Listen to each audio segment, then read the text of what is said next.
Well, it kind of looks like my head is glowing. That's weird. Hey, things are looking up for us. If you've been following us for a while, then you know things are coming together. But I don't want to talk about the future today. I mean, yeah, there's a lot of things going on, and a month from now, the complexion of our family will look completely different. But I want to talk about the past for a minute. You see, Facebook does this thing, the on this day section. I look forward to that every day. I really do. It's nice to get a look back at your past and see the kind of things you were talking about and what was important to you, back then. So today, in the on this day section, was a trip that Asia and I took to the flea market back in 2012. We were heavily in the off again portion of our on again, off again phase. And I say that not because we were off again in the sense that we weren't friends or we weren't talking. I mean, we still spent damn near every waking moment together. We talked on the phone a lot. We went out, we went places, we did things. We were off again in the sense that she was confused about what she wanted to do. Those were different times. They were difficult times for us. So we're at this flea market on Folsom Boulevard, and we're shopping for like sunglasses and stuff. I mean, we're just being silly. At the time, I was obsessed with being famous on YouTube, so I was like recording everything.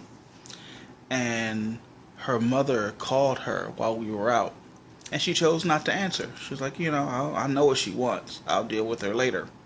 So her mother instinctively called me, and boy, she dug into me hard. She was like, Asia is not your girlfriend. She is not your wife. She never will be your wife. You need to let her come home. And she went so far as to claim I was abusing her.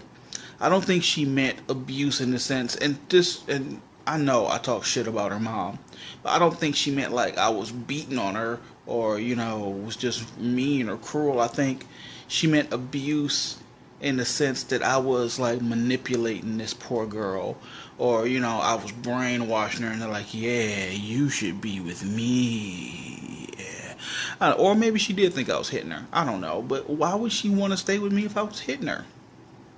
And I remember that day we sat off to the side. We left the flea market and we're sitting on the side of a building. And I was like, look, what do you want to do? Do you want to go home? You want to come with me? Are you going to let this ruin your day? And I remember telling her, whatever you decide to do, I'm fine with. That was always the difference between me and her mother. It was never me telling her what she had to do. It was me saying, if you want to go home, we can go home. That's fine. But if you want to come back to my place with me, we can hang out. It was never pressure. I never made her do anything she didn't want to do. And ultimately, I think she did stay. She came back to the house with me, and we relaxed for a minute. But you could tell she was real stressed out about the whole situation. You could see it was still weighing heavy on her and bothering her. She didn't stay very much longer after that, and she headed home. But it was funny that I saw that on my timeline this morning, and I was like, wow, that was 4 years ago. And it really got me to thinking about like all of this, especially now that the relationship with her and her mom is so strained. It's like, what problem could you have with me at this point? We've been together and married successfully for over 3 years. On again, off again. Mostly on for almost 8 years. Everything that I said I was going to do, I have done. I promised to love her. Promised to take care of her. Promised I would treat her right. Promised I would never cheat on her. And here we are. We're honestly, yeah, 3.5 years. It'll be 4 in February, but we're a long way from February. But still, absolutely 100% faithful to my wife the entire time. I adore my wife. And I'm not saying like, oh yeah, I was faithful, pat me on the back. I mean, that's what I'm supposed to do. But the point is that I made a promise that this is what I was going to do, and I've done that. to the best of my ability. And I know that our financial situation has been less than desirable. It's been kind of a mess. But, here we are. I mean, things are looking up. Shit, I got 2 jobs now. Asia and Kari just got jobs. I've got another job in the works. I'm just waiting for my guard card to come through. Things are looking up. And, we'll put things back together. But I don't think she was ever worried about the financial end of it. She didn't like me. She didn't like that I was older. She didn't like the way we did things. She had a problem with the way we got together. So she had a problem with our marriage. And this day at the flea market was one of those days. It was a turning point for us, I think. It was one of those days where it was like, yeah, I kind of see you now for what you are. And I think that Asia started opening her eyes to the situation. But, here we are now, in our own place, happy. Dare I say, a much more successful marriage than any marriage her mother had.